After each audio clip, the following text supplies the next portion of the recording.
In the shadowy corridors of Buckingham Palace, where whispered conversations carry more weight than public declarations, a silent revolution was brewing. The year 26 had brought unexpected changes to the British royal family, and those who thought they understood the delicate balance of power were about to witness something unprecedented. What happens when a future king decides that loyalty runs deeper than diplomatic courtesy? When business interests clash with royal duty, and when a single decision can reshape centuries of tradition? Behind the golden gates and ceremonial pomp, a story was unfolding that would make headlines around the world, challenge established hierarchies, and prove that even in the modern monarchy, blood truly runs thicker than water. This is not just another royal tale of disagreement. This is the story of how Prince William took a stand that no one saw coming, and how a simple guard's observations revealed the true extent of a power shift that would echo through the halls of British royalty for generations to come. The morning mist hung low over the grounds of Windsor Castle as Guard James Mitchell began his usual rounds. In his 15 years of service to the royal family, he had witnessed many changes, but nothing had prepared him for what he would observe in the coming weeks. The year 2026 had started quietly enough, with the usual royal engagements and public appearances. But beneath the surface, tensions were building that would soon explode into public view. Prince William, now firmly established as the heir apparent, had been growing increasingly uncomfortable with certain aspects of royal business dealings. His focus had shifted dramatically since his father King Charles III had granted him expanded responsibilities in overseeing various royal commercial interests. What he discovered during his detailed review of these partnerships would set in motion a chain of events that would reshape the modern monarchy. The first sign of trouble came during a private meeting in the King's study. Guard Mitchell, stationed outside the heavy oak doors, could hear raised voices, something that was extremely rare in the usually diplomatic royal household. While he couldn't make out specific words, the tension was unmistakable. Prince William's voice carried a tone of frustration that Mitchell had never heard before, while King Charles seemed to be playing the role of mediator in what was clearly becoming a family dispute. Queen Camilla's business interests had expanded significantly since her marriage to Charles. Her various brand partnerships, charity collaborations, and commercial ventures had grown into a substantial portfolio. These included endorsement deals with luxury goods companies, a line of organic food products, several book publishing agreements, and partnerships with high-end fashion brands. What had started as modest royal patronages had evolved into significant commercial relationships worth millions of pounds annually. Prince William had initially paid little attention to these business dealings, trusting that proper protocols were being followed. However, as his role in overseeing royal commercial activities expanded, he began to notice discrepancies that troubled him deeply. Some of the partnerships seemed to conflict with the environmental causes he championed, while others appeared to prioritize profit over the charitable mission that should guide royal endorsements. The breaking point came when William discovered that one of Camilla's major partnerships involved a company with questionable environmental practices. The irony was not lost on him. While he spent his days promoting conservation and sustainable practices, his stepmother was lending the royal name to organizations whose actions directly contradicted these values. The hypocrisy was too much for the environmentally conscious prince to ignore. During their confrontation, William presented a detailed dossier of his findings to both his father and stepmother. The document outlined not just the problematic partnerships, but also suggested a pattern of business decisions that prioritized financial gain over royal responsibility. He argued that these commercial relationships were damaging the monarchy's reputation and undermining the credibility of royal environmental initiatives. Camilla's response was defensive and pointed. She argued that her business dealings were entirely legal and properly vetted, that they provided significant charitable contributions, and that William was overstepping his authority. The heated exchange revealed deeper underlying tensions about roles, responsibilities, and the direction of the modern monarchy. It was clear that this was about more than just business partnerships. It was about power, influence, and the future of royal traditions. King Charles found himself in an impossible position, torn between loyalty to his wife and respect for his son's growing authority. The situation was complicated by the fact that William's concerns were not entirely without merit, but addressing them would require acknowledging that oversights had occurred under the king's own watch. The delicate balance that had kept the family functioning despite various pressures was beginning to crack under the weight of this new conflict. Guard Mitchell noticed the change in palace atmosphere immediately. Staff members spoke in hushed tones, meetings were moved to more secure locations, and there was a general sense of unease that permeated the usually well-ordered royal household. The Prince and Princess of Wales began spending more time in private consultation with legal advisors and trusted aides, while Queen Camilla seemed to be fortifying her own position with increased meetings with her personal staff and business advisors. The media remained unaware of the brewing conflict, but Mitchell could see the signs of a major shift in royal dynamics. Prince William's public appearances took on a more serious tone, and his speeches began emphasizing themes of accountability and responsibility with renewed intensity. Meanwhile, Camilla's public engagements continued as normal, but those close to the situation could detect a subtle defensiveness in her demeanor. Behind the scenes, William was methodically building his case for action against the problematic business relationships. He enlisted the help of environmental lawyers, ethics specialists, and royal protocol experts to ensure that any action he took would be legally sound and procedurally correct. This wasn't going to be an emotional outburst or a family squabble. It was going to be a carefully calculated move that would demonstrate his commitment to his principles and his vision for the future of the monarchy. The tension reached a critical point when William formally requested a comprehensive review of all royal commercial partnerships. This move effectively forced the issue into official channels, making it impossible to resolve through private family discussions. The request created a formal paper trail and involved multiple departments within the royal household, ensuring that the matter could no longer be contained or dismissed as a simple misunderstanding. As Guard Mitchell completed his evening rounds on that fateful day, he could sense that the palace would never be quite the same. The foundations of royal protocol and family harmony had been shaken, and the reverberations would soon be felt throughout the entire institution. Prince William had crossed a line from which there would be no easy return, and the consequences of his actions were about to unfold in ways that would surprise even those closest to the royal family. The stage was now set for a confrontation that would test the very nature of modern monarchy, challenge established power structures, and ultimately reveal just how much the institution could change while still maintaining its essential character. What started as a dispute over business ethics was about to become a defining moment in the evolution of the British royal family, and Guard Mitchell would have a front-row seat to witness history in the making. The comprehensive review that Prince William had requested was proving to be far more revealing than anyone had anticipated. As winter gave way to spring in 2026, the investigation team assembled by the prince was uncovering a web of business relationships that stretched far beyond what had been initially visible to the public or even to other members of the royal family. Guard Mitchell observed the constant stream of lawyers, accountants, and investigators entering and leaving the private royal offices, each carrying briefcases and wearing expressions of grave concern. The investigation revealed that Queen Camilla's business interests were far more extensive and complex than anyone had realized. Beyond the obvious partnerships with luxury brands and organic food companies, there were subsidiary relationships, licensing agreements, and financial arrangements that created a network of commercial connections. Some of these relationships involved companies with operations in countries with questionable human rights records, while others had environmental impacts that directly contradicted the royal family's public stance on climate change and conservation. Prince William's team discovered that several of the companies in Camilla's portfolio had been involved in controversial projects that had received little media attention. One of her partners had been linked to deforestation activities in Southeast Asia, while another had faced allegations of labor violations in their overseas manufacturing facilities. The more the investigation progressed, the clearer it became that proper due diligence had not been conducted when these partnerships were established. The financial implications were staggering.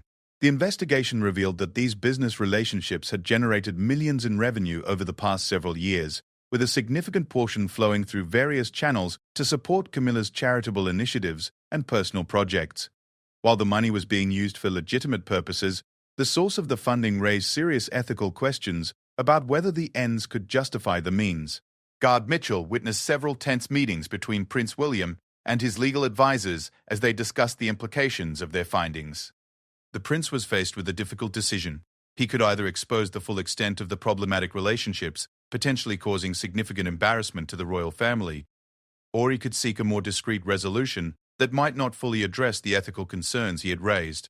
The investigation also revealed gaps in the oversight process that had allowed these relationships to develop without proper scrutiny. The royal household's commercial review procedures, while adequate for traditional royal patronages, had not kept pace with the more complex business relationships that had evolved in recent years.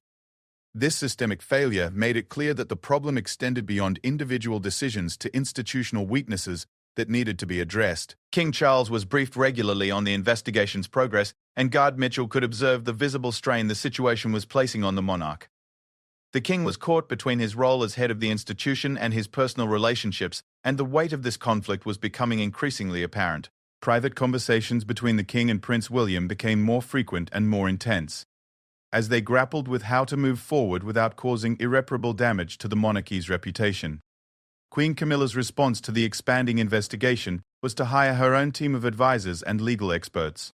Guard Mitchell noticed an increase in activity around her private offices, with meetings often extending late into the evening. Her advisors were clearly working to protect her interests and minimize potential damage to her reputation and business relationships. This defensive posture only served to heighten tensions within the royal household and suggested that a collaborative resolution was becoming less likely. The media began to sense that something significant was happening within the royal family, though they remained unaware of the specific details. Royal correspondents noted subtle changes in the dynamics of public appearances and began speculating about potential tensions behind palace doors. The usual coordinated messaging from the royal communications team became less consistent, with different officers sometimes providing conflicting information about schedules and priorities. Prince William's determination to address the ethical concerns grew stronger as the investigation progressed.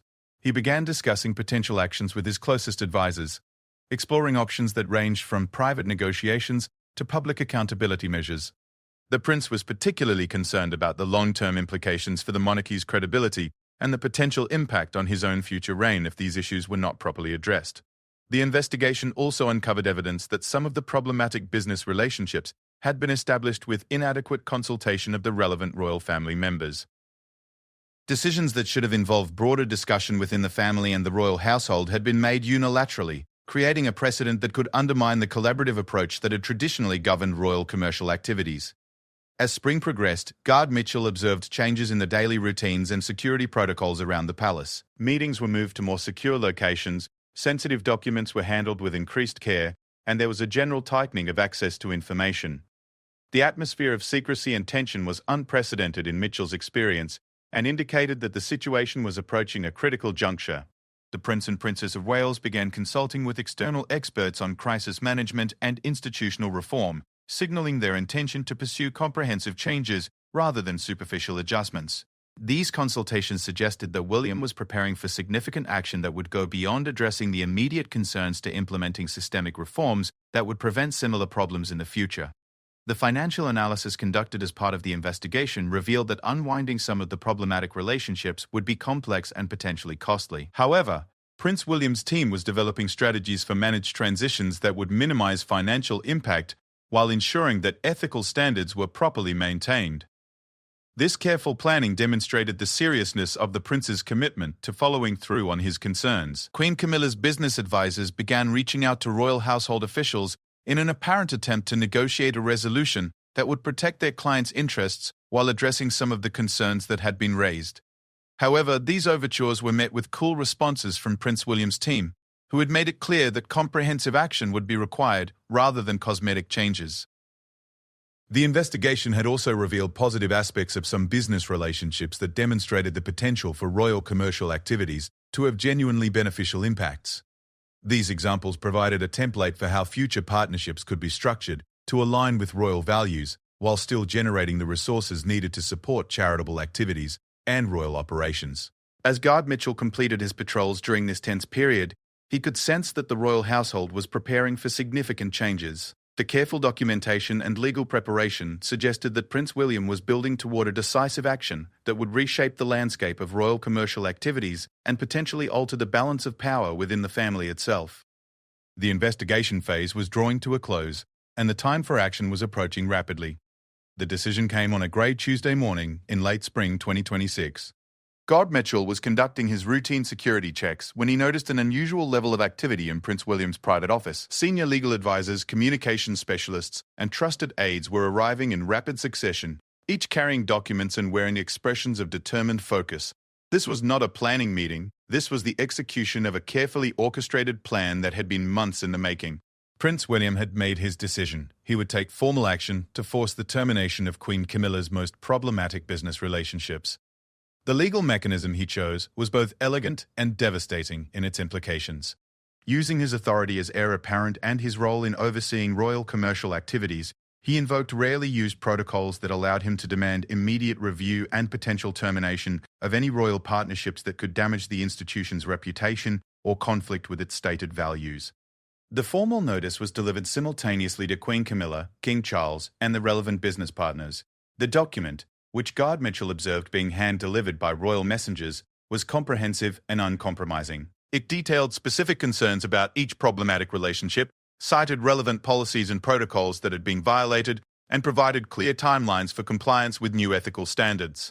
Most significantly, it made clear that non-compliance would result in the formal withdrawal of royal patronage and the public disclosure of the reasons for such action. The immediate response from Queen Camilla's camp was explosive. Within hours of receiving the notice, her private secretary was demanding an emergency meeting with King Charles, while her legal advisors began preparing what appeared to be a formal response, challenging Prince William's authority to take such action. Guard Mitchell could hear raised voices coming from multiple offices throughout the palace complex. As the implications of William's move became clear to all involved parties, King Charles found himself in the most difficult position of his reign. His son had effectively forced his hand by creating a situation that could not be resolved through private family negotiations. The king was faced with either supporting William's action, which would undermine his wife's position and business interests, or opposing it, which would create a public rift within the royal family and potentially damage the institution's credibility on ethical matters.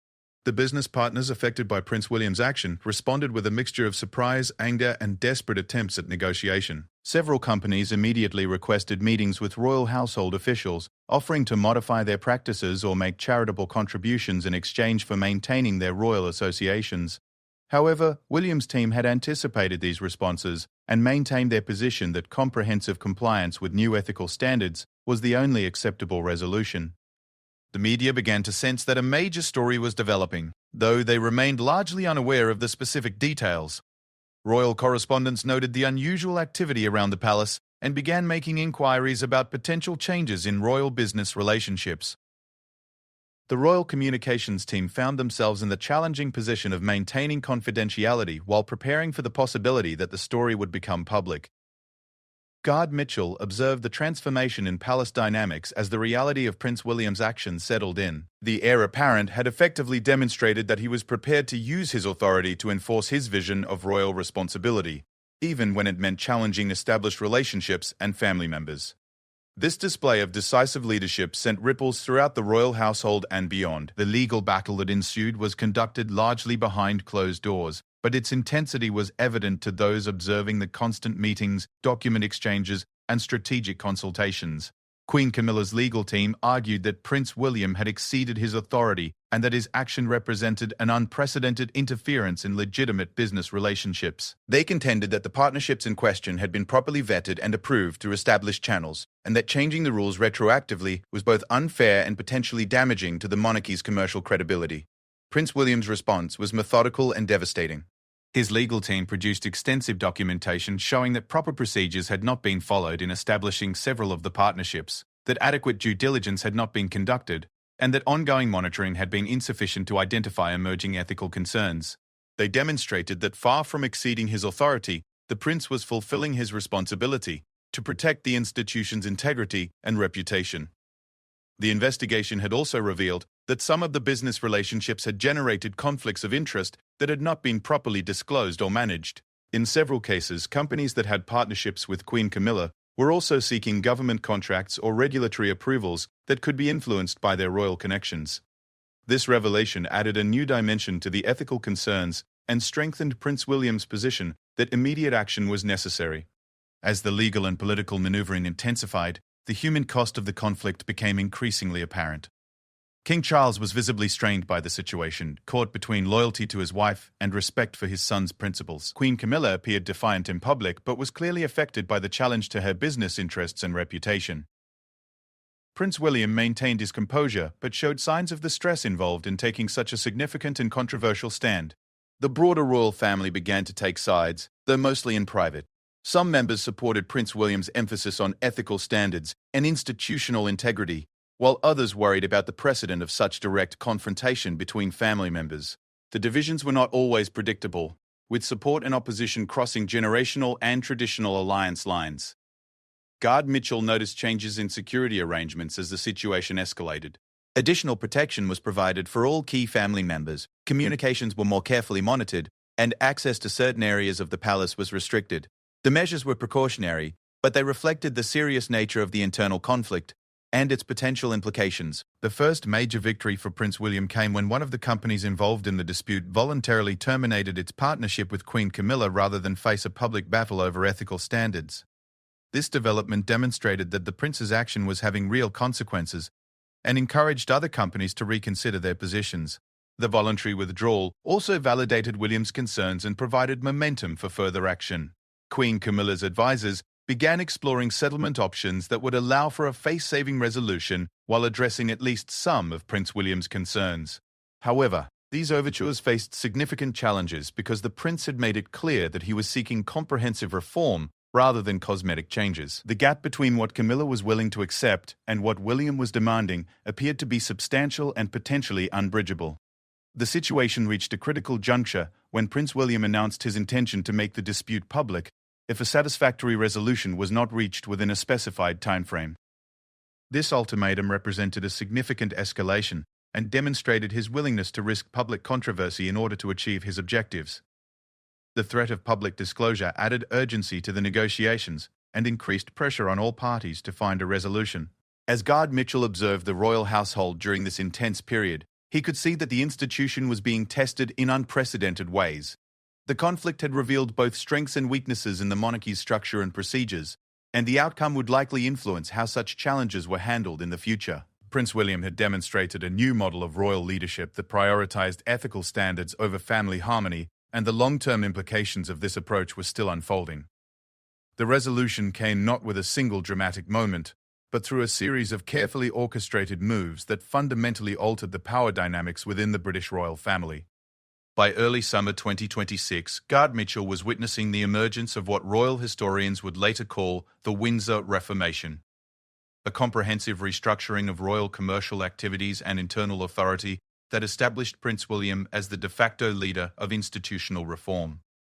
The breakthrough came when King Charles made the unprecedented decision to publicly support his son's position while simultaneously announcing new protocols for all royal business relationships. In a carefully worded statement, the king acknowledged that standards needed to be raised and procedures needed to be modernized to ensure that royal partnerships truly reflected the values and responsibilities of the modern monarchy. This royal endorsement effectively ended Queen Camilla's ability to resist the changes and marked a decisive shift in family dynamics. Queen Camilla's response to this development was pragmatic rather than confrontational. Recognizing that continued resistance would only damage her position further, she agreed to work with Prince William's team to transition away from the most problematic partnerships while reforming others to meet new ethical standards. Her cooperation was grudging at first, but as the process progressed, she began to see opportunities to rebuild her commercial portfolio on a more sustainable foundation that would actually enhance rather than complicate her royal role. The termination of the problematic business relationships proceeded methodically over the following months. Some partnerships were ended immediately due to irreconcilable conflicts with royal values, while others were modified through negotiated settlements that addressed specific concerns while preserving beneficial aspects of the relationships. The process was complex and sometimes contentious, but Prince William's team managed it with a combination of legal precision and diplomatic skill that impressed even their critics. Guard Mitchell observed the transformation in palace atmosphere as the new order took shape. The tension and uncertainty that had characterized the previous months gave way to a sense of renewed purpose and direction. Prince William had not only successfully challenged problematic practices, but had also demonstrated a model of leadership that balanced principle with pragmatism. His approach had shown that the monarchy could adapt and reform without losing its essential character or effectiveness. The implementation of new oversight procedures for royal commercial activities became a cornerstone of the reformed system. Prince William established a committee of independent experts who would review all proposed partnerships and monitor ongoing relationships to ensure continued compliance with ethical standards. This institutional innovation provided a framework for preventing similar problems in the future while maintaining the flexibility needed for legitimate commercial activities. The media coverage of the changes, when they finally became public, was generally positive. Royal correspondents praised the monarchy's commitment to ethical standards and institutional accountability, while noting that the reforms demonstrated the institution's ability to evolve and improve.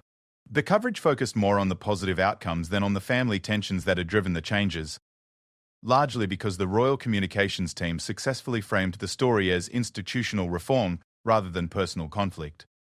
Queen Camilla's public image actually benefited from her cooperation with the reform process. Her willingness to modify her business activities and support new ethical standards was portrayed as evidence of her commitment to royal responsibility and institutional integrity. This narrative transformation allowed her to maintain her position within the family while adapting to the new realities that Prince William had established.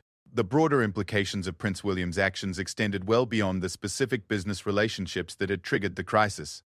His willingness to challenge established practices and family members sent a clear message about his vision for the future monarchy and his determination to prepare the institution for his eventual reign. Other members of the royal family began reviewing their own activities and relationships to ensure compliance with the new standards. King Charles's decision to support his son's reform efforts ultimately strengthened both their relationship and the monarchy as a whole. By choosing institutional integrity over family harmony when the two came into conflict, the king demonstrated that the monarchy's responsibilities to the public took precedence over private family considerations. This principled stance enhanced his reputation and provided a model for future difficult decisions. The financial impact of the changes was significant but manageable. While some revenue was lost through terminated partnerships, new relationships established under the reform system proved to be more sustainable and ultimately more profitable.